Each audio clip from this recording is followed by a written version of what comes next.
Asante mtumishi kwa ajili ya makaribisho.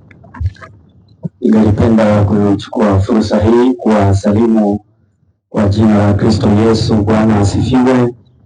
Haleluya. Nashukuru Mungu kuwa miongoni mwenu katika juma lote hili ambalo limepita na lile juma lingine. Kwa hivyo majuma mawili watu wa Mungu wamekaa hapa kwa ajili ya neno la Mungu. Pokea salamu za watu wa Mungu kutoka katika eneo la Greater Rift Valley Conference kule Eldoret, ambako linafanya kazi ya Mungu. Karibuni sana ili ya kwamba tuweze kuandamana pamoja katika ujumbe wa asubuhi ya leo kutoka katika neno la Mwenyezi Mungu. Neno na ujumbe ambao nataka kuweza kuzungumza nasi wote pamoja inasema mara saba ndio hitaji la Mungu, na kwa hivyo ujumbe wangu utasisitiza ujumbe wa mara saba. Hebu na tuombe tena. Baba na Mungu wetu uishie milele, nimesimama mbele ya wacha wako, watoto wako wakubwa kwa wadogo ambao wametoka pembe nne za eneo hili, kiomba kwamba Roho wako anitawale, neno lako uweze kuliweka kinywani mwangu ili ninene yaliyo mapenzi yako. Naomba pia Roho aweze kushika na kuteka nyara moyo wa kila mmoja wetu, ili Baba tuweze kukuelewa na tuweze kukupenda sana katika maisha yetu. Ndio ombi letu kupitia kwa jina la Kristo Mwokozi wetu. Amen.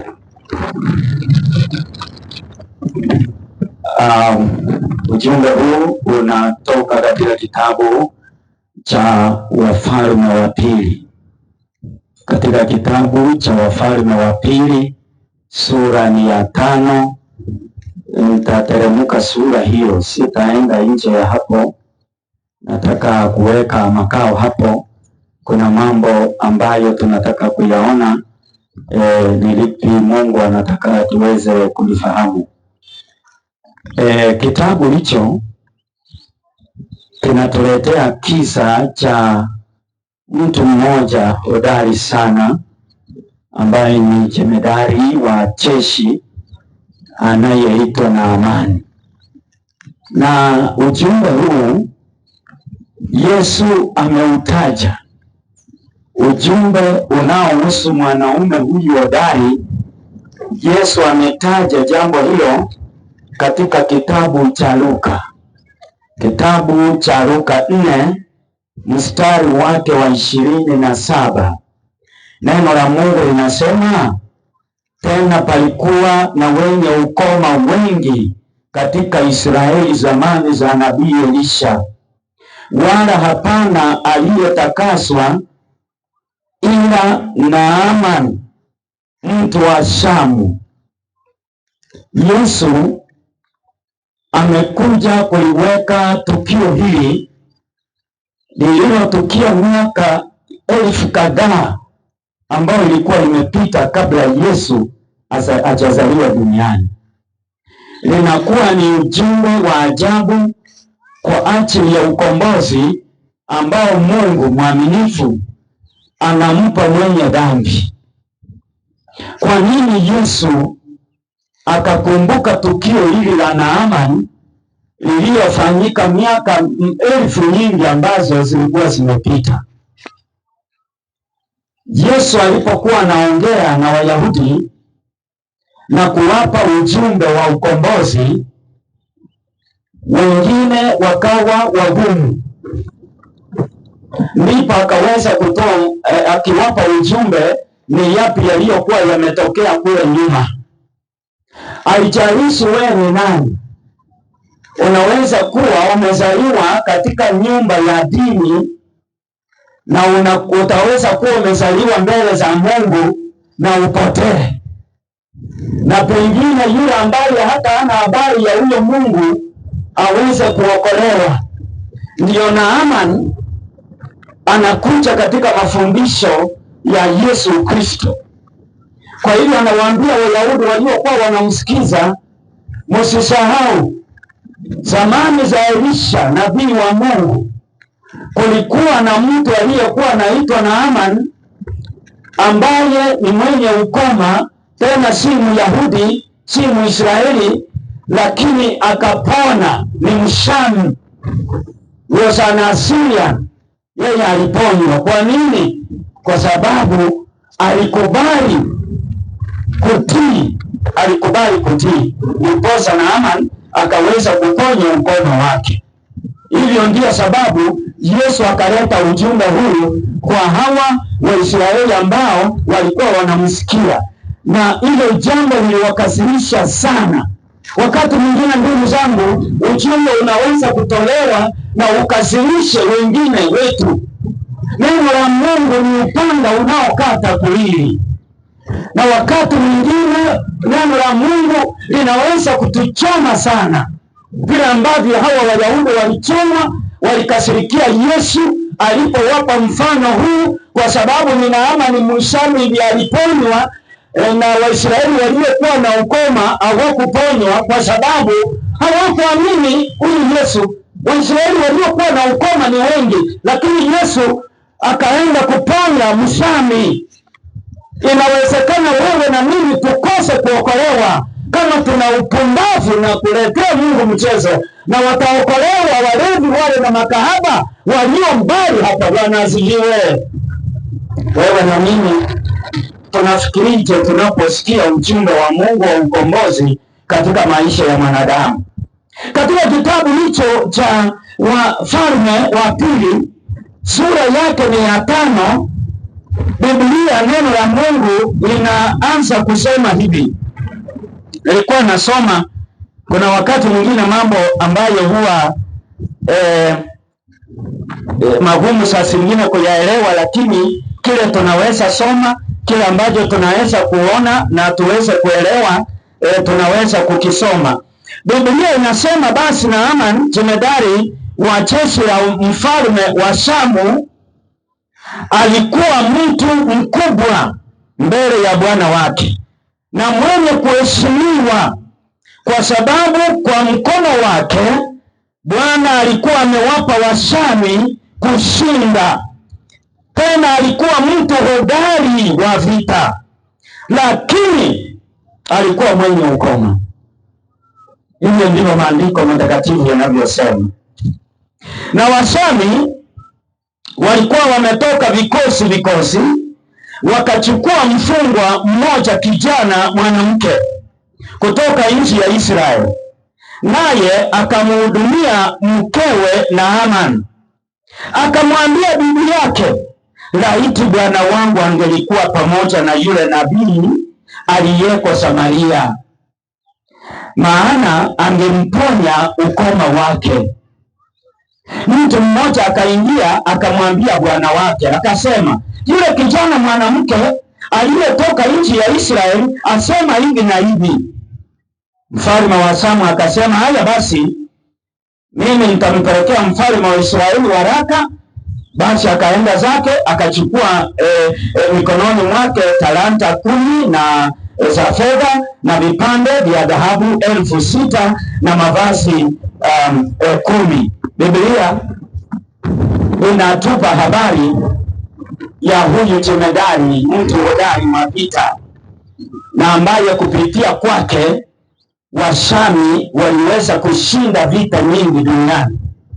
Wakati ule Mungu aliwapa Washami ushindi kupitia kwa mwanaume huyu, hata kama walikuwa tuseme ni makafiri, hawamfahamu Mungu aliyeumba mbingu na nchi, lakini Mungu akiwa na kusudi la kuwafundisha Waisraeli ya kwamba wakifanya shingo ngumu, huu wokovu utaenda kufikia wengine. Biblia inasema ya kwamba Washami walipoenda Israeli kupiga vita, walishika mateka. Na mara nyingi ukiona maandiko vijana walipendwa sana kuchukuliwa mateka. Huenda wale watu wazima, sijui wazazi wa huyu msichana mdogo, inawezekana waliwawa. Ni kama vile Danieli, Shadraka, Meshaki na Abednego. Tunawapata ni vijana wadogo wako utumwani, wazazi wako wapi? Huenda waliwawa katika vita vile vya wa Babeli walipoenda kuvamia Israeli.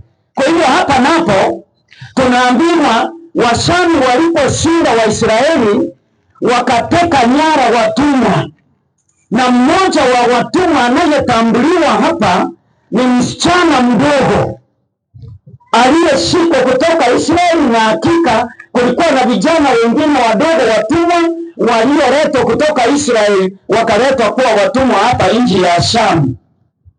Sasa maajabu ninayoyaona hapa ni haya ya kwamba huyu binti mdogo, huyu msichana Mwisraeli huyu anapofika hapa Shami, ujue ya kwamba jemedari Naamani ni mgonjwa, na mnajua kwamba ugonjwa wa ukoma ulikuwa unatenga mwenye ukoma kutoka kwa familia yake, kumaanisha Naamani alikuwa ametengwa na jamii yake. Hakuwa anaishi na mkewe, hakuwa anaishi na watoto wake. Kwa hivyo hawa wanajeshi wakasema, tutafanyaje? Tutapataje msichana mzuri wa kuweza kumfariji na kumlinda mke wa Naamani, kwa sababu mke wa Naamani anasononeka. Hii ndiyo sababu wakatambua huyu msichana mdogo Mwisraeli ambaye alionekana ana kipawa cha ajabu cha kuweza kulinda mama ambaye mume wake ametengwa kutoka kwa boma na hakuna furaha kwenye boma hilo, ili huyu msichana aweze kumfariji na kumtia nguvu huyu mama mke wa Naamani. Huenda unajaribu, ulikuwa nasoma hili jambo, nijaribu kufikiri hali ya huyu mke wa Naamani. Pengine huyu mke hata huenda alikuwa anakosa kula chakula, kwa sababu anapikia nani? Mume ndio huyu amependwa, ako mbali. Sasa ni uzuri, inawezekana huyu mke wa Naamani huenda hata kuoga ilikuwa ni shida.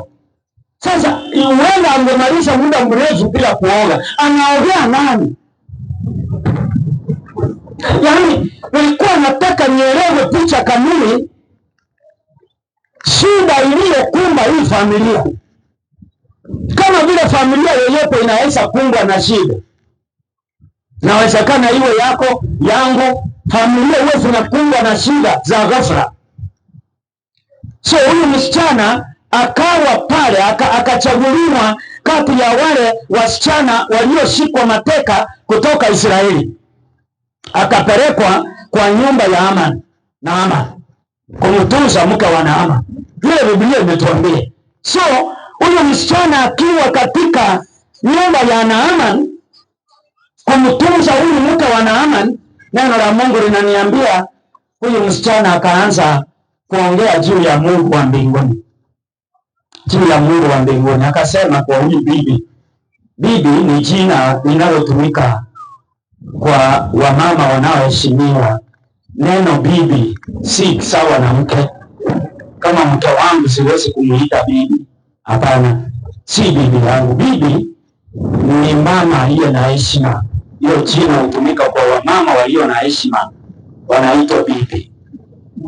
So huyu msichana akaanza kuambia huyu mama, kwa sababu vile amemtunza. Unajua wapendwa, unapokaa na watu na jinsi unavyohusiana nao, unaweza waambia haya maneno, lakini ukikaa na watu vibaya si rahisi uwaambie maneno ya Mungu. So huyu msichana jinsi alivyomtunza huyu mama mke wa Naamani, huyu mama akastaajabu, huyu msichana ni wa aina gani? Kwa nini ananitunza kwa hali ya ajabu hivi?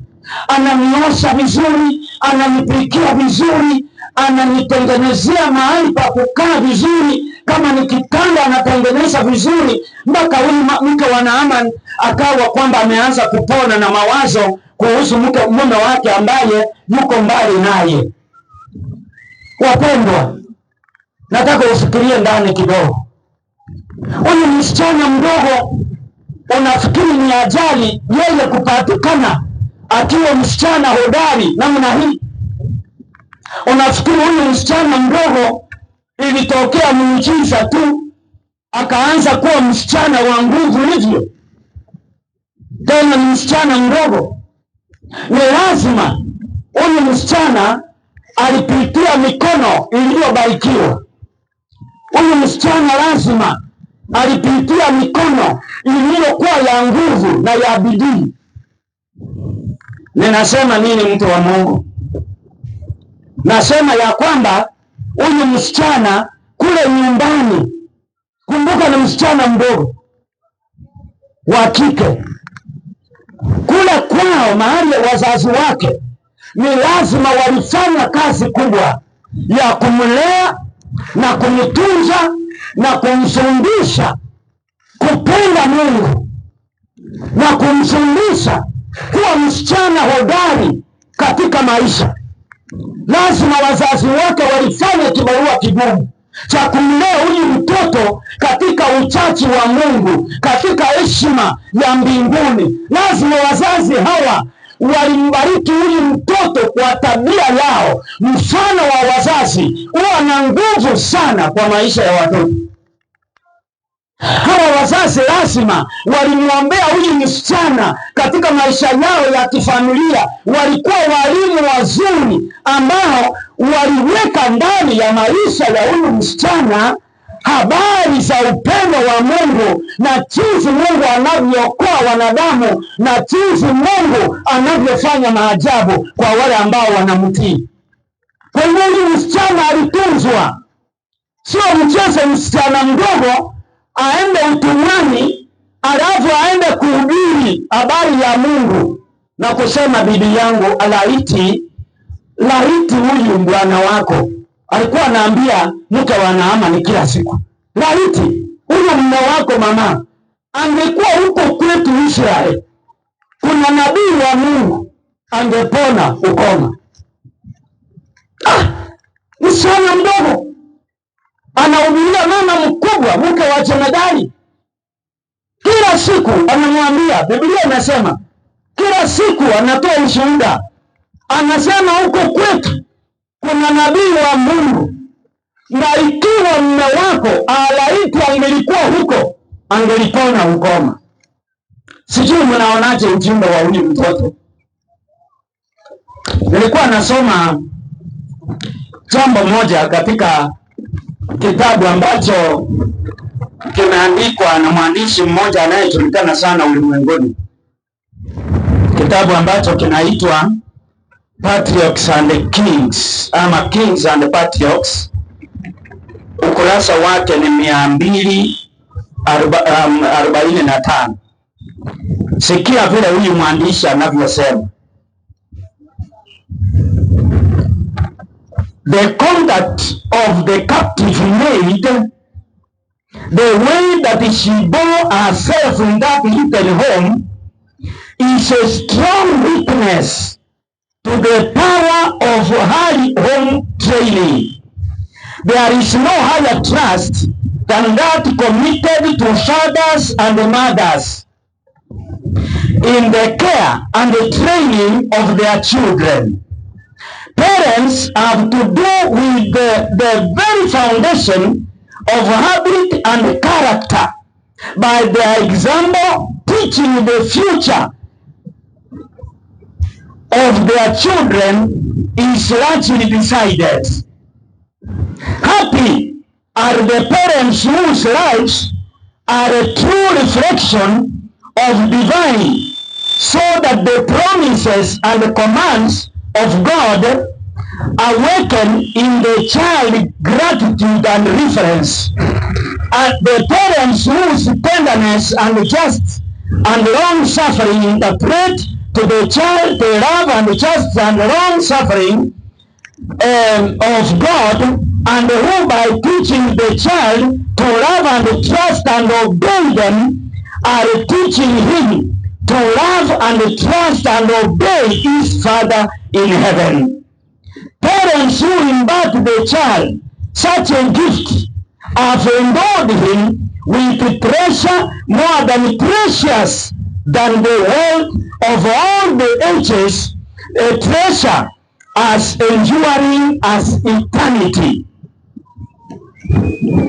Watoto wa Mungu, niliposoma sehemu hii ya huyu mwandishi, niliona nguvu ya mzazi ambaye ana train, anafundisha, anaelimisha mtoto wake ili ya kwamba huyu mtoto atayarishwe for the future crisis, atayarishwe kwa ajili ya changamoto ambazo ziko mbele. Wakati mwingine wazazi wengine wetu huwa tunafikiri ya kwamba watoto wetu watapitia maisha yaani maisha itakuwa rahisi throughout. Watoto watakula tu mkate, watakula tu peremende, watakula tu mandazi, chapati throughout their lives. Wazazi, nataka tuamke katika mawazo yetu, tujue ya kwamba kuna mambo magumu yanawangoja watoto wetu. Kuna mambo mazito yanangoja watoto wetu kupambana nayo. The question is, tumetayarisha watoto hawa ili wapambane na magumu yaliyo mbele, ili watoto hawa wajifunze kumpenda Mungu wakiwa wadogo, ili popote wanaenda waende kupambana na maisha na kusimama imara. Kwa sababu wewe mzazi, baba, mama, mumemtrain mtoto, mumemwelimisha kutegemea Mungu, si kuwategemea nyinyi. Kuna wazazi wengine tumefundisha watoto wetu kututegemea, na hiyo inakuwa makosa makubwa. Kwa hivyo watoto hawa wakikutana na mambo wanaisha kabisa, hawawezi kusimama.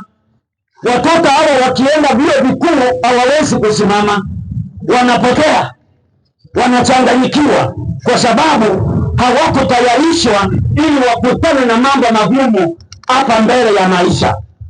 Wazazi wangu, nataka kuwajulisha ya kwamba mbele ya watoto wetu kuna mambo magumu yanaongoja hao watoto. Sisi hatutakuwa, tunakufa hivi karibuni.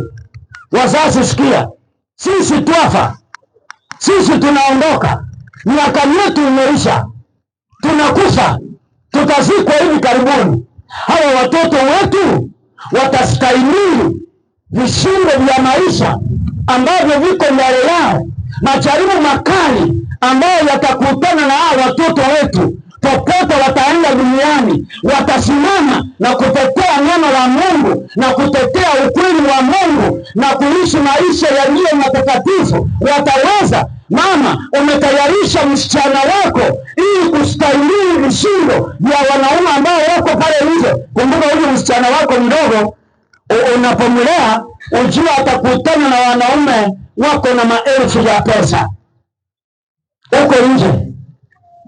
Atasimama ama atanunuliwa, atauza maisha yake.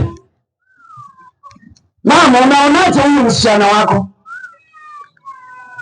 Atasimama kweli? Bila uende umemzoesha maisha, aelewi ya kwamba hapa mbele kuna hatari ambayo inakuja.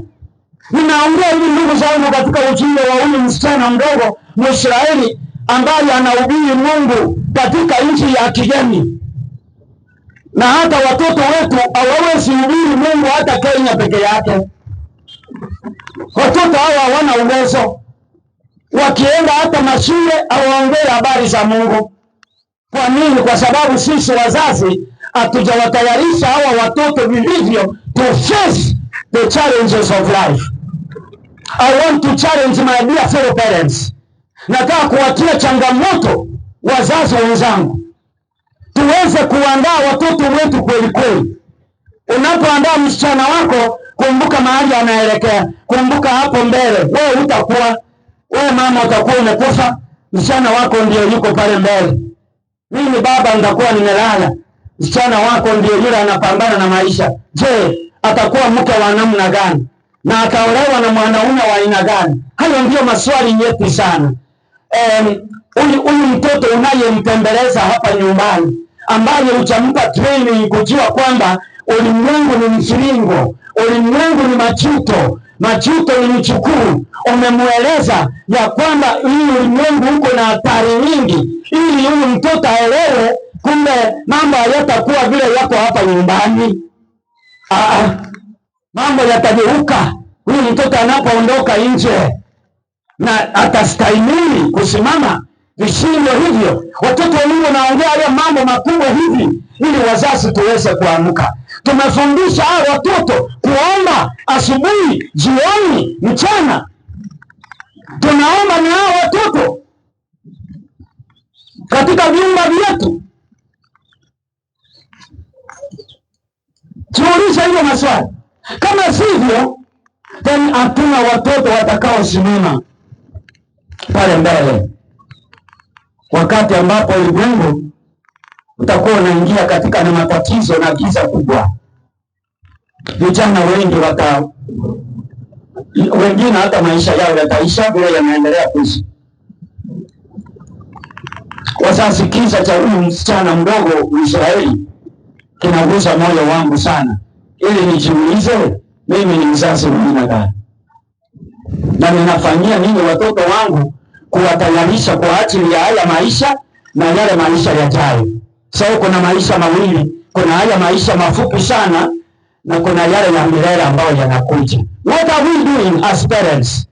Tunafanya nini kama wazazi ili tuwatayarishe watoto wetu kwa ajili ya haya mambo ambayo yanakuja mbele? Kama tulikuwa tujaanza, tungeanza hata leo. Kama ulikuwa ujaanza kutayarisha msichana wako ajue kwamba atakuwa mke wa mtu na huenda ataolewa na mwanaume mgumu sana, hiyo ndoa itasimama. Huyo msichana wake akiolewa na yule mwanaume atasimama. Pengine kazi yako tu ni kuzoeza tu kupamba watoto. Hauwapambi kiroho, hauwapambi ndani. Unashughulika kupamba mtoto wako nje, msichana wako. Naona wazazi wengine wameumiza watoto sana, wamewabebesha nywele ambazo mbingu haina furaha nazo, na ndani huyu mtoto umewekea yeye ndani, na maisha ya ndani yakoje? Unapopamba mtoto huyu nje, umempamba ndani. Simuache hii watoto wawe wakubwa, wewe wapambe ndani, wawe wakubwa waende kujipamba kivyao nje. Unawekea mtoto nywele hata ajili ya nini? Haki ya Mungu.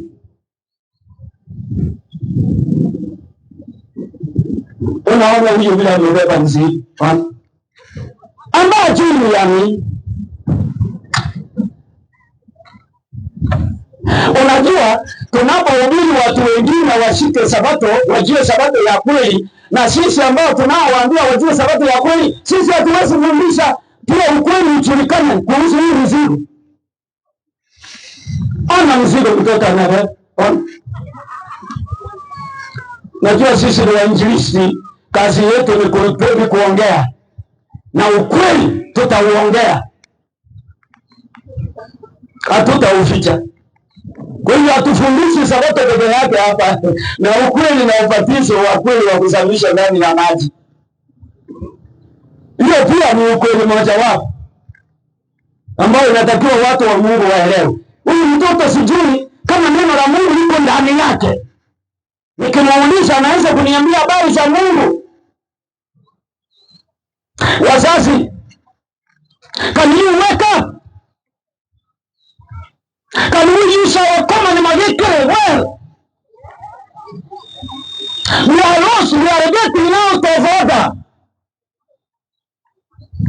Tunatayarisha kizazi ambacho kitapotea, na hiki kizazi kikipotea watoto hawa, hata nasi pia tutapotea, hata na sisi tutapotea,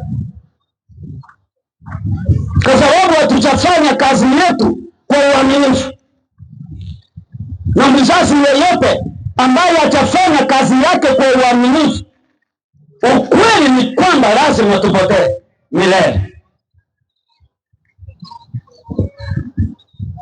Mtoto huyu akahubiri kila siku. Huyu mtoto pia ananikumbusha, si wasichana peke yao wamewahi kusimama. Mnakumbuka pia huyo yatima msichana alikuwa hana wazazi, anko yake alikuwa anamtrain. Huyo msichana anaitwa Esther, naye pia alipatikana kule Uajemi na Wamedi akiwa mtumwa pia, na haka kasichana kakasimama kwa Mungu sana, kakasimama kabisa mpaka kakaokoa kizazi cha Waisraeli. Inahitaji training kali ili ya kwamba mtoto aweze kusimama katika vishindo vya maisha wanaokutana navyo. Esther hakujua ataenda utumwani, kama vile watoto hawa hawajui mahali wanaenda after year. Watoto hawajui mahali wanaenda. Wewe mzazi ndio unawatayarisha waende popote pale duniani. Kama ni Marekani watapatikana, waambie watu habari za Mungu. Kama watapatikana Australia, ile ni mambo ya Mungu. Popote, let us prepare our children to survive anywhere. Na moja ya njia unaweza kuwa prepare, mnaona saa zingine kuna semina za watoto zinaitwa sijui Pathfinder, sijui whatever, camp out ya watoto wadogo, wanaenda ili angalau wafundishwe kidogo. Msasa anasema mimi situmii mtoto wangu hapo, ataenda kuharibika. Nani alikudanganya? Akienda kuharibika, that means wewe ndio unamharibu kwanza. Wewe ndio utakuwa umemharibu. Hakuna mtoto ataenda kamba utiharibike kama mzazi hajamharibu. Sababu kama umemfunza kwenda na kupambana na chochote, ataharibikaje?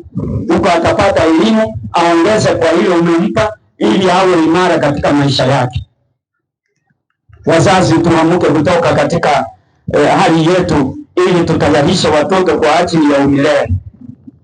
Huyu msichana alipoendelea hivi, ananikumbusha tena kuhusu vijana kama Yusufu. Yusufu wanauzwa, lakini hawa watoto walitayarishwa vizuri na wazazi kusimama kwa mambo magumu. Yusufu anajikuta Misri. Hakujua siku moja atakuwa mtumwa. Hata hiyo picha ilikuwa. Najua wengi wetu vijana wengi ambao mko hapa hauna picha exactly nini kitafanyika kwa ndoa yako. Hauna. Ndio sababu naambia vijana nikiwafundisha, nawaambia ujui ndoa yako, ukiolewa mume wako atavunja wewe mguu. Ujiandae kuvunja mguu. Yaani you get prepared for anything. Usifikiri mume wako ni baba yako. Vile unalilia baba nataka 1,000, ukiwa chuo kikuu nataka 2,000, baba anatuma ikaresi, baba anatuma ajali anatuma, alafu uolewe, fanya harusi nzuri kama hii itafanywa kesho, alafu fuge kwa boma, sema mzee, mume wangu nataka hii, si baba sasa unamuita mume wangu, nataka 5,000 hapo niende kusuka nywele, ile mama alinizoeza. Anakuambia mimi sina pesa za aina hii. What will you do? Si utarudi kwenu, mama aende kukupatia ama baba. Jamani vijana, uenda sasa vijana wote niongee hivi. Vijana, inawezekana wazazi wetu hawajatutrei. Sasa vijana, mkigundua mama yako hajakuandaa vizuri kwa ndoa, tafadhali wewe mwenyewe sasa amka, uanze kutafuta mambo ili mjue. Kuna wengine wenu huenda wazazi hawamjui Mungu, kwa hiyo inabidi wewe ukimjua, tafuta ushauri kwa huyu Mungu na Mungu atakuongoza. Yusufu alijikuta utumwani, na siku moja ikawa lazima kulazimishwa afanye mambo ambayo ni kinyume na yule Mungu aliyefundisha na tabia njema ya maisha. Yusufu analazimisha kufanya usharati na hako nchi ya kigeni, so atafanyaje? Pengine angesema kwa sababu mimi ni mtumwa, let me just do it once. Vijana hebu fikiria hiyo. Kasema mimi ni mtumwa hapa, sasa nitafanyaje? Nisipofanya pengine watanifukuza hapa. Hapana, vijana ambao wametayarishwa vizuri, they don't care where they are. They will stand wherever they are. Hata kama ni kufa, wakufa, lakini sio kumkosea Mungu. Kina Shadraka, Meshaki na Abednego, vijana wadogo wanashikwa kwenda mateka Babeli, nchi ya ibada za miungu, lakini hao watoto wanasababu. Shadraka wanapoambiwa abudu hii sanamu, wanasema sisi huwa tunaabudu Mungu aliye hai mbinguni. Wanaambiwa mchana tutawachoma moto. Wakasema mfalme, sisi hatuna shida, hata ukitutupa kwa moto tuchomeke, we have no problem. Samani wazazi, kuna watoto wetu watasimama hivi.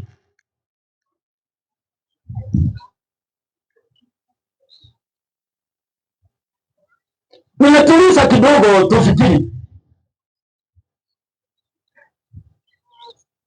Tunaposoma stori hizi za hawa watoto, huwa zinatuambia nini? Programu ya kushughulikia mambo ya kiroho kwa boma zetu yakoje? Ikoje programu ya familia, especially wazazi wale mna watoto wadogo? How is the program pale nyumbani ili watoto wamuone Mungu kwa nyumba kabla hawajaenda kutana na yeye huko nje? Hawajakutana Mungu kwa hii mkutano, wakutana na Mungu nyumbani na waone ni kweli hapa kuna Mungu aliye hai. Lazima waone kupitia kwa wazazi wao. Watoto wa Mungu mfano wetu kama wazazi ni wa ajabu sana, ili kuweza kuweka misingi iliyo imara kwa maisha ya watoto wetu. Msichana huyu alipomaliza kuhubiri, hii habari ilifika kwa mkubwa. Imagine haya mahubiri yalienda kama haya mambo tumefundisha hapa, mnajua yameenda mbali sana. Hata uende mwingine anafikisha Nairobi. Na mtu alipita hapa akasimama dakika 2, alikuwa anaenda. Anasikia neno moja, akijika Nairobi anasema nimepita nao kwa uwanja wa Macedonia, nasikia mhubiri mmoja anasema 1 2. Hii mambo msifikiri iko hapa, imekaa hapa tu. Mambo inaenda. Hata haya mnaongea hivi yanaenda, tunaenda mbali. Mtoto wa Mungu huyu msichana baada ya kuhubiri hii ujumbe wake ukasambaa kule Sham, ukasambaa ukaenda mpaka kwa askari wakuu, ukaenda mpaka hata kwa mfalme. Maji ni mahubiri ya mtoto mdogo, mpaka mfalme anaambiwa kuna maajabu kwa nyumba ya Naamani, kwamba kuna msichana anayezungumza akisema kuna Mungu Israeli na kuna nabii Naamani akienda atapona huko. Na huyu mtoto aliamini kabisa, akasema atapona. There is no way out, no doubt, hakuna tashwishi lolote. Ikamlazimu mfalme mzima wa nchi ya Sham kuweza kuitisha kikao. Kaitisha kikao cha askari, akawaambia hii ujumbe mnasema ni kweli, ni nani ameuleta? Wakasema ni msichana mdogo yule tuliteka nyara kutoka Israeli, tukamweka atunze mke wa Naamani, ndiye ameleta hii habari na anaishungumza kila siku. Kuna wengine saa zingine tunafika mahali tunawacha kuambia wengine habari za Mungu. Mtoto anaenda chuo kikuu mwaka wa kwanza, anaonekana Mkristo. Hawa vijana mko hapa, mtaenda chuo kikuu, wengine wamemaliza form 4, next year you are joining university. Unaenda mwaka wa kwanza, unaimba kidogo, unaingia kanisa. Kuna makanisa makubwa sana katika vyuo vikuu. Unakaa pale kidogo, mwaka wa pili ukiingia unanyamaza, unaanza kupotea polepole. Unaanza kuvaa ukitembea uchi kama ni msichana. Kijana mfulana anaanza kusuka nywele ya kishetani fulani hivi. Yaani unaanza kuburuka polepole. Badala ya kuwa consistent Wazazi, Mungu anahitaji watoto wawe free, wawe na ule msimamo. Kama ni kuongea habari za Mungu, waongee throughout the 4 years in their university study, na popote wataenda, hata kazini waongee habari hizo. So huyu msichana alipoulizwa alisema aliishia, kwa sababu hatutaki kufanya kosa, hatutaki kufanya kosa tumtume Naamani Israeli, tupoteze transport, mafuta, nini, chakula, kwa sababu ilikuwa watu waende wengi, kwa sababu Naamani ni mtu wa heshima. Hatutaki kupoteza hiyo gharama kubwa, alafu tena arudi akiwa hata mbaya zaidi. Msichana akawaambia, I'm very sure of my God. Hallelujah. I'm very sure of my God. Young boys and girls who are here, young men and women, are you sure of the God that we are worshiping this afternoon? What part of life has God taken in your life? Ule msichana alipowahakikishia, walijiandaa vilivyo. Mfalme wa Shamu akaandika barua ndefu akiandikia mfalme wa Israeli, akamwambia, please dear sir, my fellow king, natuma mgonjwa wangu hapa Naamani, naomba umponye ukoma wake. Jeshi likaondoka limembeba Naamani kwenye gari, wakaelekea kwenda Israeli. Safari ambayo ilikuwa fupi, ilikuwa ndefu, watu ni wengi, walibeba vitu vingi. In fact hapo ukisoma sijui 60 what 100 of gold. Ni gharama kubwa sana hii safari. Hii safari inagharimu sana. Na huyu msichana, hii safari kigharimu, huenda huyu mtoto atachinja. Kama hii vitu yote itaenda hasara, wakirudi watachinja hii mtoto. Kwa nini unatupeleka safari ambayo haina matunda? Lakini this little girl alikuwa trained to trust Mungu. Final. So walienda wakafika kwa mfalme wa Israeli, wakapeana barua kwa ofisi. Mfalme wa Israeli akasoma, akapiga nduru kwa ofisi. Angalia Mungu hapa, hii si uchokozi? Kwani mimi ni Mungu wa kuua na kuishi? Kwani mimi ni Mungu wa kuponya? Huyu mfalme wa Shamu inaonekana anataka vita na mimi. Kwa nini ananiandikia barua ya aina hii? Mfalme akararua nguo zake za kifalme kwa hasira, katupa ile barua, akasema hapana. Na hii habari ya uona, hata mfalme wa Israeli hana imani kama ya yule msichana mdogo. Akawaambia, huyu anataka vita, tujiandae kwa vita. Hii tabia ya huyu mfalme wa Israeli ya aibu ya kurarua nguo, nayo pia ikaenea ati mfalme wetu amerarua mabasi, mfalme wetu amerarua, amebaki uchi. Mpaka watu wakauliza, kwa nini anararua? Ati kuna barua ilitumwa kutoka Sham, amefanya hivi. Unajua mimi mhubiri, nikifanya kitu hapa kitaenda dunia mzima. Nikifanya kitu mbaya hapa, nisikika ati ile pastor mzee yule ambaye anahubiri hapo kwa hiyo kiwanja, ati ameenda amekunywa pombe huko chini, itaenda mpaka Marekani. Sio kweli? Leo tafika Marekani, tafika Australia, kila mahali. Unaona kitu kama hii? Najua kama saa hili watu wananiangalia karibu dunia nzima. So mfalme kitendo chake cha aibu kilileta aibu Israeli. Mpaka hii habari ikamfikia mtumishi wa Mungu Nabii Elisha, ambaye alikuwa anaishi msituni kule kwa mlima. Hapo ndio nabii wa Mungu alikuwa anaishi kwenye kanyumba kadogo hivi. Hii habari ikafika, akauliza what is happening? Kwa nini mfalme anatuaibisha hivyo? Alipoelezwa ati ni mgonjwa alikuja ili aweze kushughulikiwa, Elisha akasema, msore, hebu mumwambie yule mgonjwa akuje. Naamani akaambiwa enda kwa mlima. Walifanya bidii sana kutafuta njia wakaenda mpaka nje ya nyumba ya Elisha mtumishi wa Mungu. Walipofika pale, Naamani akangojea ili mtumishi wa Mungu nabii aweze kutoka ili aweke mikono juu yake ili aweze kuomba ukoma itoweke kwa jina la Mungu wa Israeli. Elisha angetoka nje aweke mkono juu yake na aombe kwa jina la Mungu wa Israeli na kutikisa Naamani na kuambia kwa jina la Mungu wa Israeli, ukoma uondoke, ukoma uondoke. Kama vile naonanga wahubiri wengine hapo. Lakini ajabu ni kwamba Elisha hata hakutoka ndani. Hakutoka. Aliita tu mtumishi wake Gehazi akamwambia kijana, sikia, huyo mgonjwa amekuja hapo nje wewe. Ambia yeye aende ateremke mpaka Yordani alafu aoge mara 7 na atapona.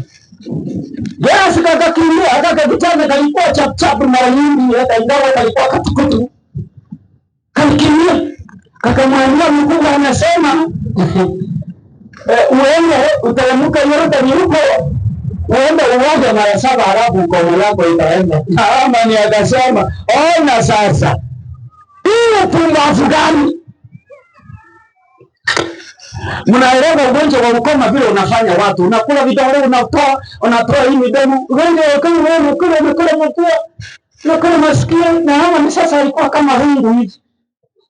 Akakasirika sana. Akasema, hii mchezo gani unanifanyia? Watumishi wangu turudi nyumbani. Akaenda nyumbani. Akasema hakuna kuingia. Ati niende Yordani kuoga mara 7. Yordani tena mto mchafu.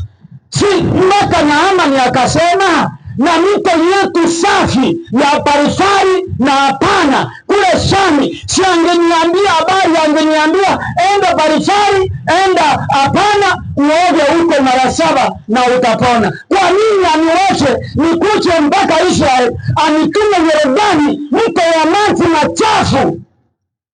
Mnaelewa Yordani?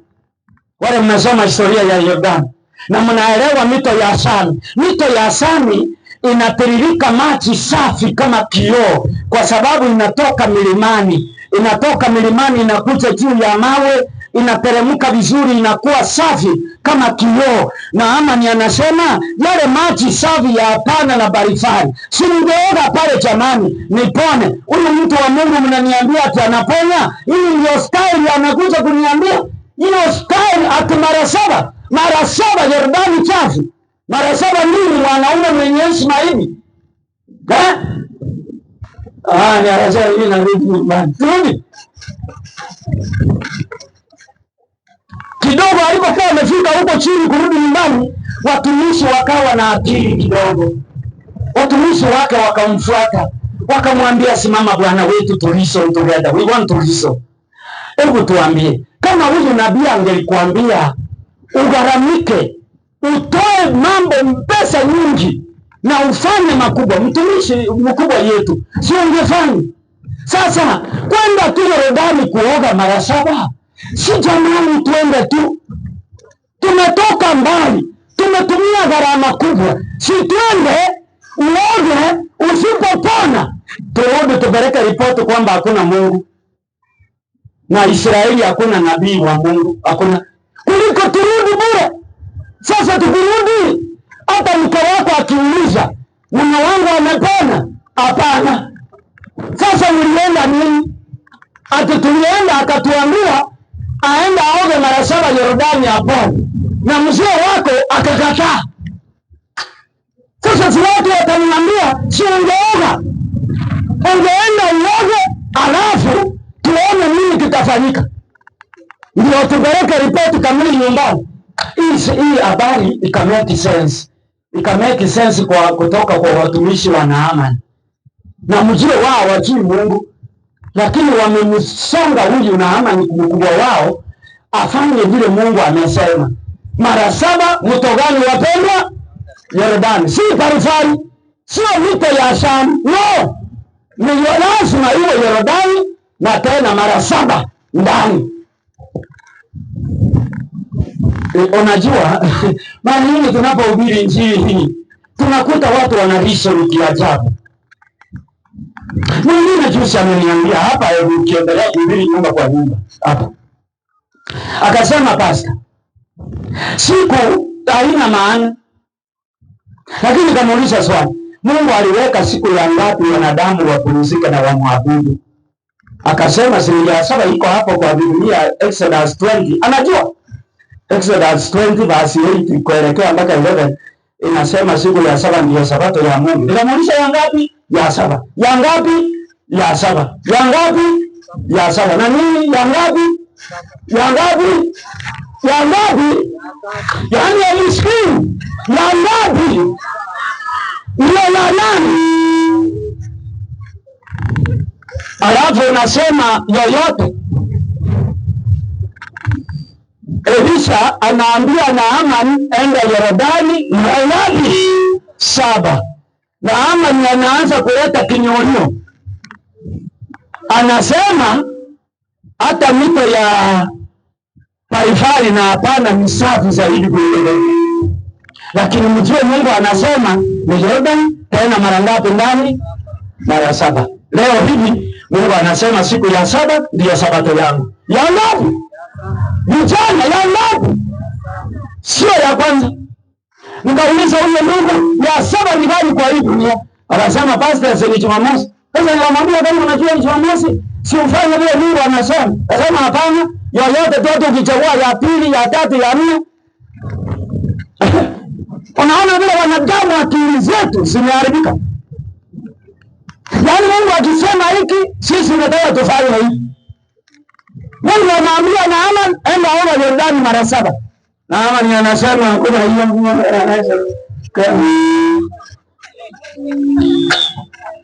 Naaman angeponea wapi? Sisi tutaponea wapi? Ndio tunasema hata siku yoyote ni ya ibada na Mungu anasema yangu ni ya 7. Na wewe unasema hata Jumapili siku ya kwanza iko sawa. Hata Ijumaa siku ya 6 iko sawa. Ule ni Mungu gani? Mungu anasema Yordani tena mara 7. Hapo ndio Naaman atapona. Watoto wa Mungu, siku ya 7 pekee, ya 7 ya juma Jumamosi ndio sabato ya Mungu. Hakuna nyingine.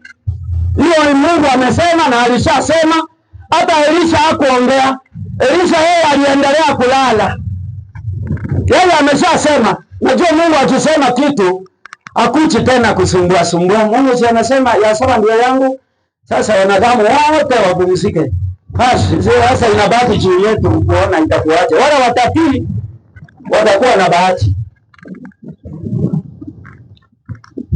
Biblia inasema kweli Naaman aliteremka, akateremka akaingia kule chini, kaambia watumishi, si mnaona niliwaambia angalia hii maji. Hii maji ndio mtu waishi mahindi na mimi naweza ingia. Kama vile mtu anasema, mnajua hiyo Jumamosi sabato mnasema ya Mungu ya siku ya 7. Watu ni wachache na Jumapili imejaa watu wote duniani. Sasa mnasema tunaenda hapa kwa hii watu wachache hii. Mungu ajali kama maji ni chafu ama safi. Wewe fanya vile Mungu anasema. Mungu anasema mara ngapi Yordani? 7. Sio mto mwingine, ni Yordani. Siku ya kumwabudu Mungu anasema ni ya 7. Naaman anaambiwa oga mara 7. Tena Yordani. Watumishi wakamwambia mkubwa, tafadhali usiangalie maji. Tuliambiwa Yordani, ingia mtumishi. Mkubwa ingia wetu. Twende ili tupeleke habari kamili nyumbani. Kama utakufia hapo, kwani si watu wanakufa? Watu hufa. Na hata mwishowe si utakufa tu. Na mama akafikiria, kasema yule nabii ni mpumbavu sana. Na niambia nikuje kwa maji chafu hivi. Kama vile tunatukana sisi wahubiri ambao tumezoea kuhubiri sokoni kila mahali. Kenya hiyo ukienda wanatutukana sana. Wanatukana sana. Ama ni wanatukana nabii wa Mungu. Sema hii nabii ana akili. Ndio niambia nikiwa huko nifanye nione huko mto wa Tana. Kwa kwetu. Ni mara 7 Yordani. Tafadhali mkubwa wetu, tunachelewa. Ingia tujue ni nini tutafanya. Ingia, usijali, ingia mtumishi. Hata nataka kuwa challenge mchana wa leo. Tufanye vile Mungu anasema, alafu tuone nini itafanyika. Haleluya. Mungu akisema siku ya 7 ndio Sabato, yeye anajua ni kwa nini. Jumamosi ndio siku ya 7 ya juma. Akisema ni ya 7, tupumzike, tusiulishe, si hata Jumapili na Yesu. Mungu anasema Mungu ni Mungu. Mungu si mwanadamu. Wewe pumzika ya 7 na ungoje wetu ulape. Na Amani siingie. Zamani na Amani tumetoka mbali. Watumishi walikuwa wavumilivu sana. And I love it. I wish tunaanza kuwa na washiriki wavumilivu.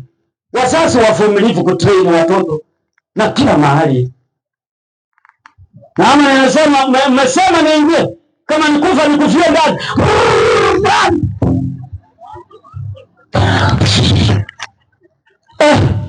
Kuangalia vidole ile ilikuwa imebaki kidogo, imebaki ndani ya maji.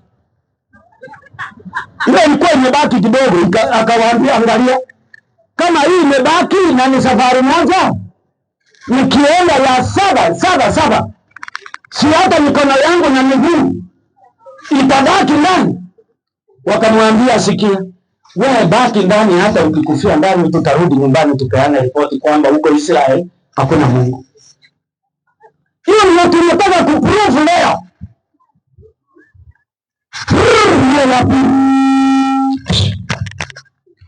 Ona jamani, hata midomo yangu hiyo ilikuwa ni watu hapa kidogo. Sasa nataka nimalizikia hapo, mkiona na macho watumishi wangu. Kasema wewe malizikia hapo. 7, sisi tunangoja mara ngapi? 7.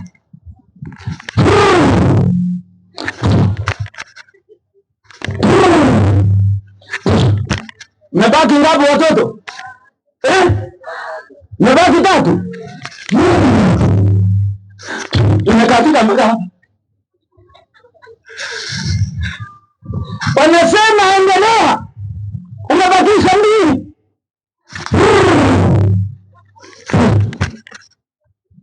Jamani, sinienda tu nyumbani nusu hivi. Moja tu. Umalize.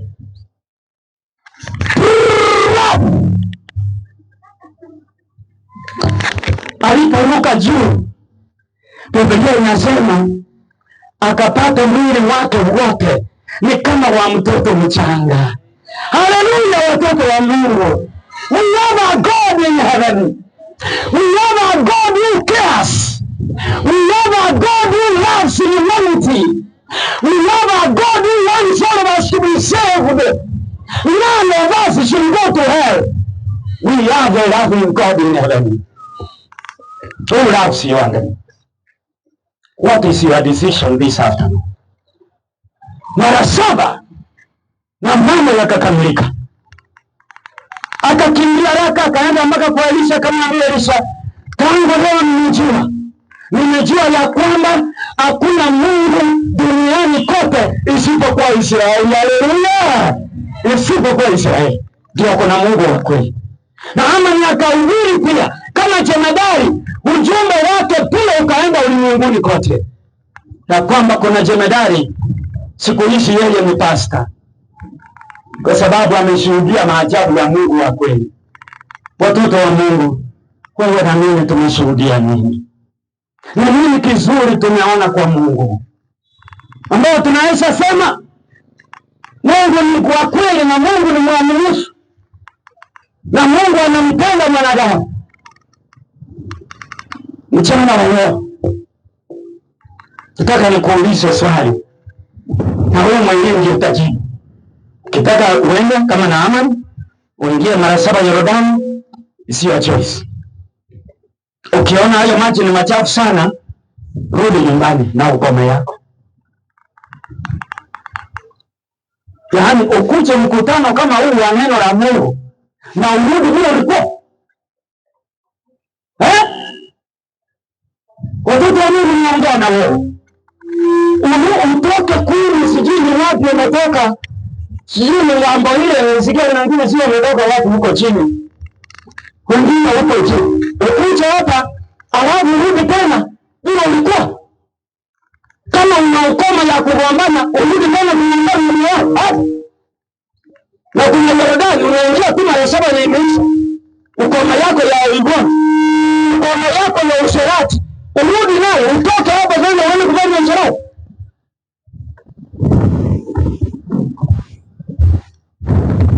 Watoto wa Mungu sikio. Hali yetu kila mmoja. Wewe mzazi utatoka hapa mzazi ambaye hajali. Uende tena nyumbani uendelee tu watoto wako ni kuwapamba tu, kupoteza pesa ya Mungu, kununua vitu ambavyo vitapeleka mtoto wako jehanamu. Ndio unamsomea hapa. Badala ya kumsomea neno la Mungu ndani. Utoke hapa ukiwa mzazi wa hiyo tena. Unatakiwa ufike nyumbani, utoe hiyo mtoto hiyo vitu, mketi mwanze kusoma Biblia. Haleluya!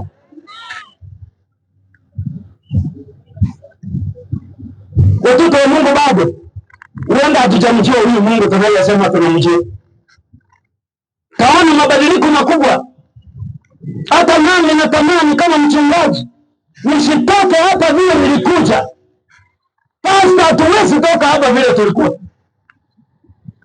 Kama watumishi wa Mungu, mpaka tutoke hapa tukiwa na nguvu mpya. Haleluya jamani. Wewe utatoka hapo ukiwaje? Utatoka hapa uende kuendelea kufanyia watoto wetu mambo machafu. Na ukose kuwapa neno la Mungu. Wengine wamefanya watoto simu kuwa Mungu. Simu ndio Mungu. Watoto wanaumia sana. Tunawaumiza kabisa. Na ama ni anaambiwa mara 7 na ukoma utaondoka. Na hakika alipomaliza mara 7 ukoma ukaondoka. Na ikatangazwa hakuna Mungu mwingine mahali popote ulimwenguni isipokuwa Israeli. Wale mnaotaka huyu Mungu ambaye Naamani anatangaza, sio Pastor Gwambura. Sio Pastor Gwambura ambaye anatangaza leo. Naamani mwanajeshi wa Sham alishatangaza, mimi narudia tu maneno yake, hakuna Mungu mwingine duniani isipokuwa Mungu wa Israeli. Naamani alishatangaza. Kuna wale mnatamani tuwe rafiki na huyu Mungu wa Israeli. Huyu Mungu aliyeponya Naamani. Bora tukubali kuingia mara 7. Tuwache mchezo mara 2 au 3, yaani our commitment kwa huyu Mungu lazima iwe nia kwa nia. Kujitoa kwa huyu Mungu, mpaka tujitoe vile Naamani alijitoa. Alijitoa akasema kama nikufa nikufie Yordani, akaingia mara 7 na maajabu yakafanyika. Kuingia mara 7 wapendwa. Kuna wapendwa katika mkutano huu wanasema mchungaji Gwambura, mimi nataka huyu Mungu nimtumainie, ninakuambia. Niwaachane na mchezo, uende umekuwa ukifanya mchezo na maisha yako ya kiroho, wasimame kwa miguu yao niombe pamoja nao. Mungu awabariki sana. Watoto wetu mnaonaje huyu Mungu? Ndiye anaponya. Ndiye anafanya maajabu. Ambaye acha shingo. Wewe unaona jambo limekuwa gumu sana, lakini kwake hapana. Sio hivi. Mungu awabariki kwa kusimama kweli. Nataka omba. Na mzazi anayesoma, Pastor umesema maneno yameniuma sana. Yanamenitia uchungu kama mzazi. Sijafanya sehemu yangu. Sijafanya mara 7 kwa mtoto wangu mdogo. Naomba Mungu anisaidie nifanye hivi. Halau mwingine Mungu abaki kwaye.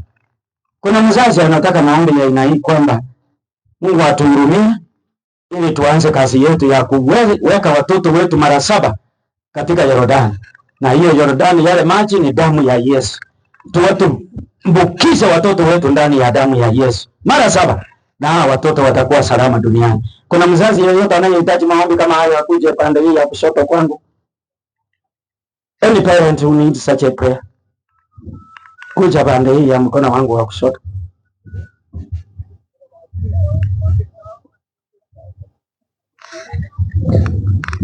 Mungu wabariki wazazi ambao mnakuja. Kati yetu hao wanapokuja, kuna wale hamjabatizwa.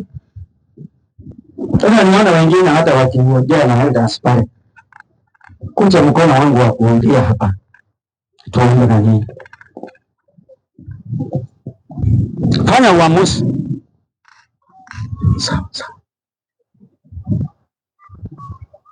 Sawa. Wale ambao wanahitaji ubatizo njoo hapa. Naita hadharani, tunataka Mungu wetu ajulikane zaidi. Hakuna mambo ya siri hapa. Naamani alifanya mchana akateremka ndani ya maji. Sio Mungu akubariki. Kwa kila huyu mama, pastor. Kuna yote. Mungu akubariki penzi yangu. Kama. Kuna mwingine. Kujeni. Teremka hapa. Wale ambao mnahitaji ubatizo wa maji mingi. Sema anataka kuingia ndani ya Yordani mara 7 ni pole. Come down here. Come down here. God bless you my daughter. Wapenda, nafasi ipo. Fikiri. Unataka utoke huu mkutano vile ulienda, vile ulikuja leo. Utoke, ujabatizwe na uende nyumbani bila kuingia Yordani. That's terrible. Hiyo itakuwa mbaya zaidi. Nasema hapana, sirudi nyumbani hivyo.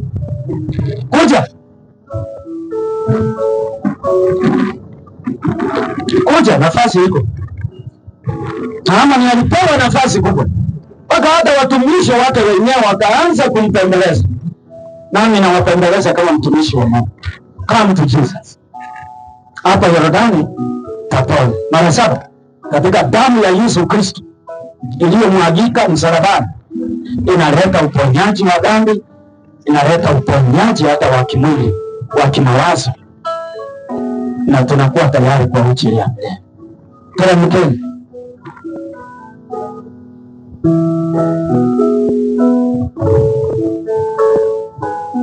Nafasi iko. Ngoja.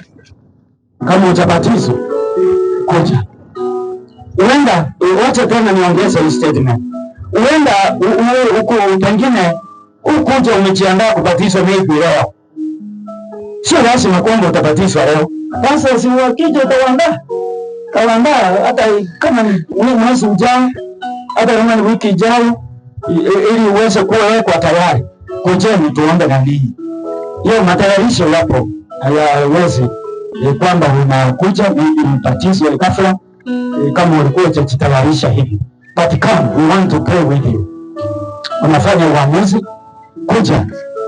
kuja ili ya kwamba tuombe nawe, and then mtapanga na mchungaji vile ambavyo utajitayarisha. Kujeni.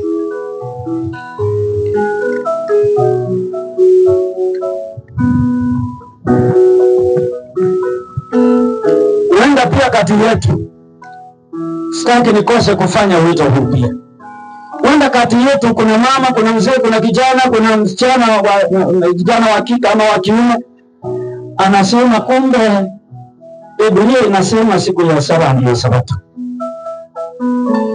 Mimi nataka nianze kutunza Sabato ya Mungu siku ya 7 vile Mungu amesema. Kama vile Naamani alikuwa anaagiwa, anasema no parifari, akaambiwa ni Yordani mara 7. Uenda kati yetu kuna mmoja wetu anasema, pastor, nimeelewa siri za Mungu. Siri ya Mungu ili upate ukombozi na kukubali sauti yake vile inasema.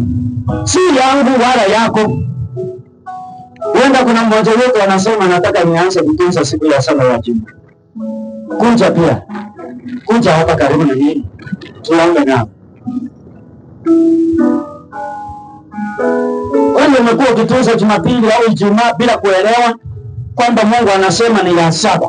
kama vile alivyomwambia Naama, ni mara 7 utaingia Yordani. Sio mara moja, sio ya kwanza, ni ya 7 ndio ukapona. Yordani alipoingia ya 7 ya mwisho ndio akapona. Ya 6 hakupona, ya 5 hakupona, ya 7 tu ndio alipona. Kuna yeyote anataka kujitoa namna hii? Ndugu zangu, kufanya mapenzi ya Mungu hayana aibu.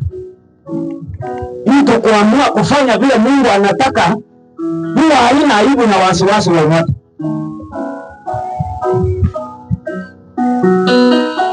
Kwa hivyo nimefanya wito mara 3 hapa. Kuna wazazi hao wapendwa, wanahitaji maombi kwa ajili ya kubadili hali ya familia zetu, ili tuandae watoto wetu na sisi wenyewe kwa ajili ya uzima wa milele.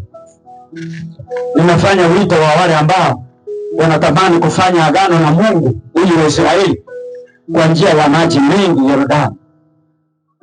Nimefanya wito kwa wale ambao wangelitamani kutunza Sabato, siku ya Mungu ya 7, Jumamosi.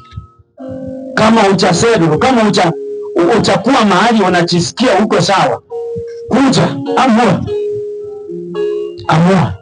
Wazazi, naomba mfungue hapa, msonge hapa, songe hapa kabisa. Wewe uko sawa, huyo mzee asimame tu.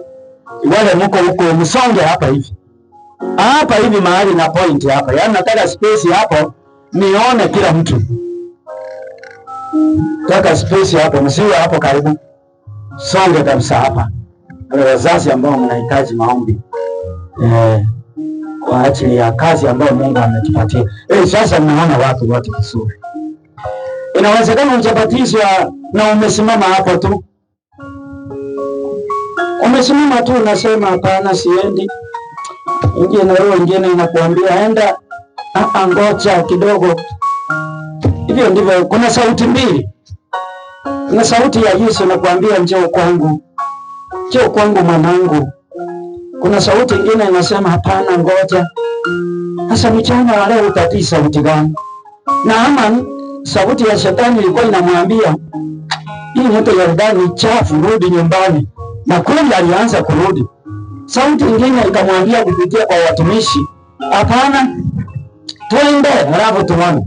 Twende oga. Na akapona. Mmeshangilia na kusema haleluya kwa Mungu wa mbinguni. Wewe ni sauti gani utatii mchana wa leo mpendo? Mzazi, wewe utatii sauti gani? Mungu anakuambia leo mimi huyu mtoto msichana wangu awe mama wa ajabu duniani. Na wewe umeketi pale. Mungu anakuambia mzee, tunzie huyu mtoto awe mtoto wa baraka kwa dunia mahali ataenda. Na wewe umekaa tu. Vijana wa mama na wazee mko hapa. Uchabatizwa na Mungu anakuita, anakuambia njoo mwanangu, utapona. Ukioga mara 7 utapona hapa Yordani. Uende nyumbani bila kujitoa. Kwa sasa mimi najiuliza hilo swali. Tunakuja kwa ibada kila juma na hatujitoi kwa Mungu.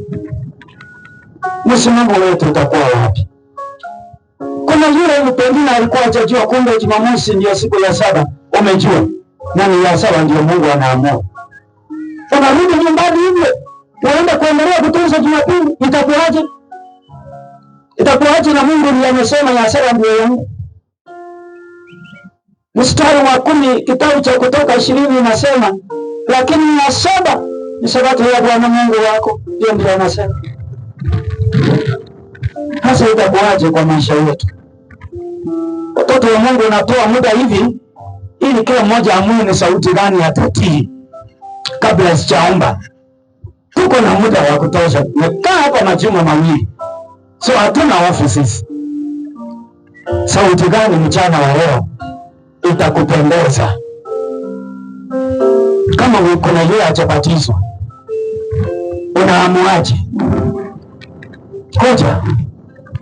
Kuja ujiunge na kikundi hiki. Kama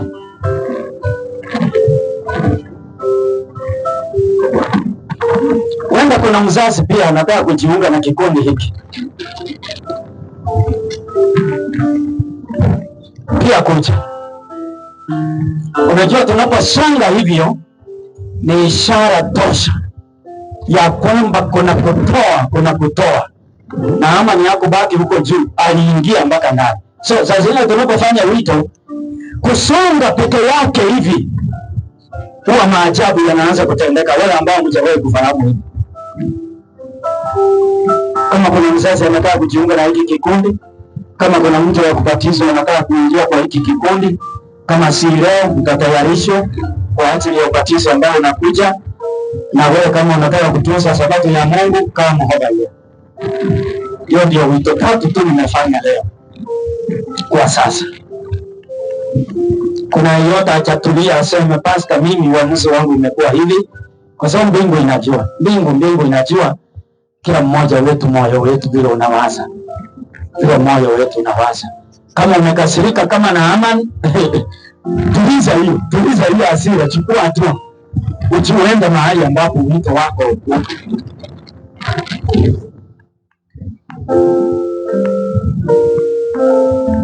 Pastor, mimi nimefanya sehemu yako,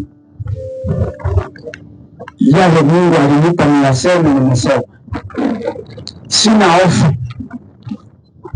kwamba kuna mtu huenda achasikia vizuri. Nimeweka very clear. Huenda kuna yule aliyerudi nyuma kwa kanisa, ukarudi nyuma, unataka msaada, hata maombi, kuja. Wewe ulirudi nyuma kwa njia moja au nyingine, na unataka useme, Mungu, nataka nianze safari upya. Kuna wengine huchoka kusimama haraka. Mimi nimesimama muda gani? Na mimi ni mzee. Vijana, mimi nimesimama kwa masaa mangapi hapa? Mimi nimechoka na dakika 15 nimesimama. Na mimi nimesimama 2 hours na nitaendelea mpaka 3 hours. Mimi nimechoka saa ngapi? Kuna watu wa Mungu huenda waelewe vile Mungu anavyotushughulikia.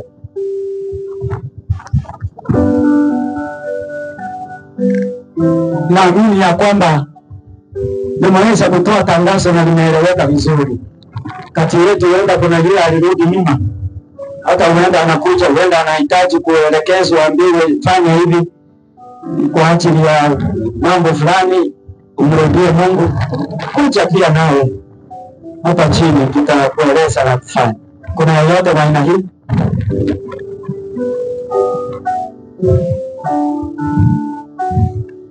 Okay. Mimi nataka omba sasa. Mimi nataka omba. Niomba kipaza sauti kwa mchungaji ili atueleze la kufanya. Baba na Mungu wetu uishie milele mbinguni, tunakushukuru sana kwa ajili ya pendo wako. Wewe ni Mungu unayetujali sana, Mungu unayetamani kila mmoja wetu tupone, kama ulivyomtendea Naamani alipokubali kuitii sauti yako. Hata kama mwanzo alikasirika, lakini mwishowe alitoka kwa furaha alipokubali kuoga mara 7 katika mto mchafu wa Yordani. Mungu wa mbinguni, leo tuko mto Yordani, umetuamuru tuingie mara 7 tupone. Mungu wa mbinguni, sasa ni masaa ya maamuzi. Kila mmoja wetu ameamua kitu. Huenda kuna mmoja wetu amefanya moyo mgumu na kukasirika kama Naamani mara ya kwanza. Lakini Baba, wewe moyo wetu unapokuwa mgumu, wewe unautengeneza unakuwa mwepesi na mnyenyekevu. Naomba Roho wako Mtakatifu afanye sisi kunyenyekea ili tukubali wito wako. Mungu wa mbinguni, kuna kikundi kimekuja kwa ajili ya ubatizo ili wafanye agano nawe kwa ajili kwa kuzamishwa ndani ya maji mengi. Mungu, naomba bariki kikundi hiki, wape nguvu ya kusimama upande wako ili watangaze ukuu wako kama Naamani alivyofanya kwamba hakuna Mungu popote ulimwenguni isipokuwa Israeli.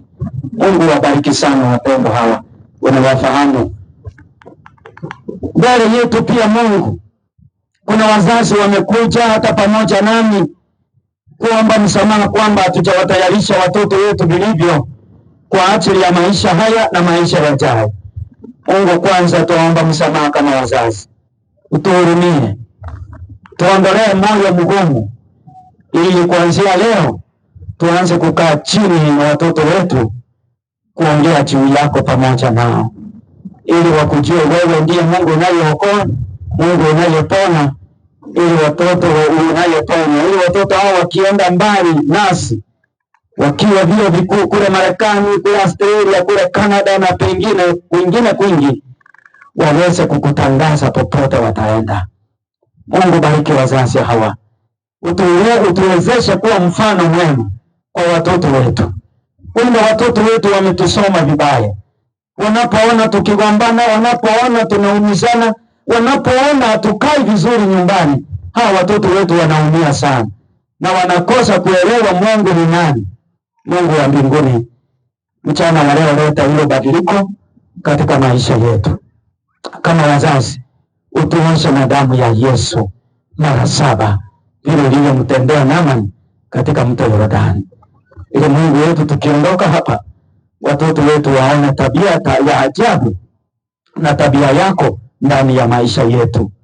Mungu wetu, asante. Bariki wazazi hawa, ugumu wanaopitia unaofahamu sana. Mungu uweze kuturahisishia, tupatie vifaa vitakavyotuwezesha kuwatrain watoto wetu kukupenda wewe Mungu, kama mama na baba walivyomfundisha yule mtoto aliyechukuliwa mateka kule Shami na akaleta ukombozi kwa Washami wengi. Mungu wetu, tubariki Baba, tusitoka hata tuendelee kuwa wazazi wanaoharibu watoto wao, wanaowapamba tu nje na ndani wako tupu, wanaumia wanapotembea katika dunia. Ni vijana wetu wangapi wanaumia katika vyuo vikuu, wengine wanapoteza maisha yao, wengine wanakunywa madawa ya kulevya. Mungu tuhurumie, tusaidie mchana wa leo, tupe amani yako. Tumesimama katika uwanja wa Bwana tukitangaza kujitolea kwetu, ili ya kwamba uweze kuongoza maisha yetu. Bariki watoto wadogo, bariki vijana wetu, bariki wazee na wamama ambao tumesikia ujumbe huu wa tumaini sana. Yesu atakaporudi, tuwe kundi nzuri kwa ajili ya ufalme wa milele. Ndio ombi letu katika jina la Kristo aliye Bwana na Mwokozi wetu. Amen. Bwana mwema abariki kila mmoja wetu. Asante.